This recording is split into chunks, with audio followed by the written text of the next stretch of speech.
역대하 21장 8절부터 마지막 절까지의 말씀은 역대하 21장 1절에서 7절까지 있었던 여호사밧의 아들 여호람이 대신하여 왕이 되자마자 벌였던 일들에 대한 평가의 그 결과들을 구체적으로 보여주는 사건이라고 할 수 있습니다. 그가 아버지의 공평한 섭리로 인하여서 그의 장자였던 여호람은 왕이 되고 나머지 아들들에 대해서는 많은 부와 그 다음에 견고한 성읍들의 선물로 주어서 지방에 어느 정도의 권력을 분산시켰음을 보게 됩니다. 그러나 이 여호람은 이 왕이 되자마자 아우를 죽였고 그리고 이스라엘 방백들 중 몇 사람을 칼로 죽였더라라고 하는 독특한 말이 하나 나오게 됩니다. 왜 남유다 사람이 왜 이스라엘 방백들 중 몇 사람을 죽였을까 하는 이 마치 뜬금없이 튀어나온 이 구절로 인해서 많은 논쟁이 벌어졌던 것이 사실입니다. 이것도 하나의 남유다가 북이스라엘의 지배하에 놓여 있음을 보여주는 중요한 단어 중에 하나입니다. 그만큼 이 여호람은 아합의 딸 이세벨의 딸과 혼인 관계에 있었으므로 이 이스라엘의 깊은 영향권에 있었음을 보여주는 중요한 단어가 되기도 합니다. 뿐만 아니라 북이스라엘의 왕 여호람도 남유다 여호람 왕과 겹치는 동명이인의 왕처럼 나오지만 실질적으로는 이 사람은 같은 사람임을 보여주는 문구 중에 하나라고 볼 수도 있습니다. 또한 그가 6절에 보면 이스라엘 왕들의 길로 행하여 아합의 집과 같이 하였다라고 하는 그 이유가 바로 아합의 딸이 그의 아내가 되었습니다라는 결정적인 문구로 통해서도 우리는 알 수 있습니다. 급속히 남유다가 아합의 길로 가게 된 결정적인 원인은 바로 이 여호람 때부터 급속히 진행되었음을 보게 되는데 공교롭게도 그 원인은 아버지에 있었습니다. 이 아버지의 잘못된 판단, 인간적으로 힘센 왕과 교제를 외교적 관계를 맺고 혼인 관계를 맺지 않을 수가 없었겠지만 반드시 그게 꼭 그래야만 됐었던 것은 아니라고 성경은 이야기를 하는 겁니다. 적당한 선에서 자신의 안위를 보장하기 위해서 취했던 모든 행위가 사실은 벗어날 수 없는 큰 악의 길로 가게 되었던 겁니다. 결국은 하나님께서 그에 대해서 책망을 하실 때 이렇게 이야기를 합니다.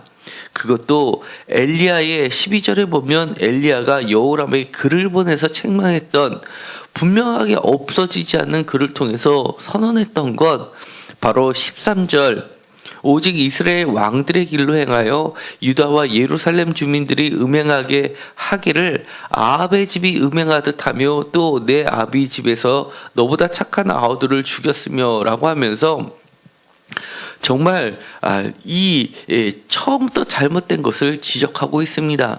그것으로 인해서 8절에 보면 에돔도 독립을 하게 되고 사실 남유다의 속국이었던 에돔이 빠져나가고 그리고 10절에 보면 림나 그리고 여러 주변의 국가들이 빠져나가는 것을 보면서 결국은 이 남유다의 존속의 위기는 사실은 실질적으로 위태롭게 되었다는 것을 보여주게 됩니다.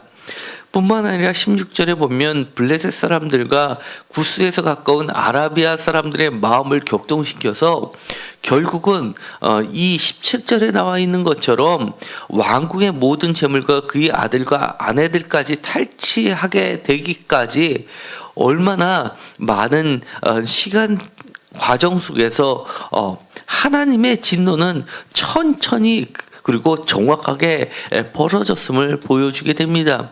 이런 일이 벌어지기까지 그는 돌아설 수 있는 기회가 충분히 있었음에도 불구하고 그렇지 않게 되자 결국은 예언했던 대로 15절에 창자의 중병이 들어 그 병이 날로 중하여 창자가 빠져나오리라 라고 하는 정말 몹쓸 병에 걸려서 죽게 되는 것을 보게 됩니다. 18절에 있는 것처럼 이것은 능히 고치지 못할 병이다 라고 하면서 이 창자가 빠져나오는 병이 도대체 무슨 병인지는 명확하게 모르지만 아마 이 치질과 탈장 현상이 심각하게 진행되었을 것으로 보여지게 됩니다. 결국은 그는 아끼는 자 없이 떠났다라고 이야기를 하게 되고 이 왕실의 묘실에도 두지 못할 신세가 되어버리고 맙니다. 이 다윗 왕가에 속해 있지만 다윗 왕의 후손으로 여겨지지 못할 정도까지 되었다는 것이 됩니다. 그리고 그가 병이 들었다라고 하는 것을 그리고 그 병 때문에 죽게 되었다는 것은 이스라엘 역사 가운데 철저하게 하나님의 징벌로 죽게 되었던 나병이 걸려서 죽게 되었던 왕도 이 열왕의 묘실에 들지 못했던 거하고 같이 취급되었다는 것을 보면 정말로 안타까울 수밖에 없습니다. 우리들의 주변이 하나씩 무너지는 그거는 하나님의 경고라 하는 사실을 우리는 깨달아야 되는데도 불구하고 깨닫지 못하고 그 악에서 내리지 못하고 달리는 기관차처럼 끝까지 가버리는 그 과정을 보면서 우리 자신과 대한민국을 돌아보지 않을 수가 없습니다. 하나님이 징계 내리실 때 우리가 멈춰서서 회개하면 언제나 우리를 용서해 주시는 정말 사랑이 많고 자비가 많고 은혜가 많으신 그리고 우리를 때리신 치신 곳도 다시 싸매어 주실 분이라는 것을 우리가 알매도 불구하고 어리석게 되는 것을 정말 보게 됩니다. 오늘의 이 말씀을 보면서 단순히 한 사람의 운명이 아니라 지금도 끊임없이 반복될 수 있는 그리고 반복되고 있는 바로 우리 자신을 보면서 다시 한번 하나님 앞에 우리 자신을 회개하고 돌아서는 귀한 시간이 되기를 간절히 소망합니다. 기도하고 마치기로 하겠습니다.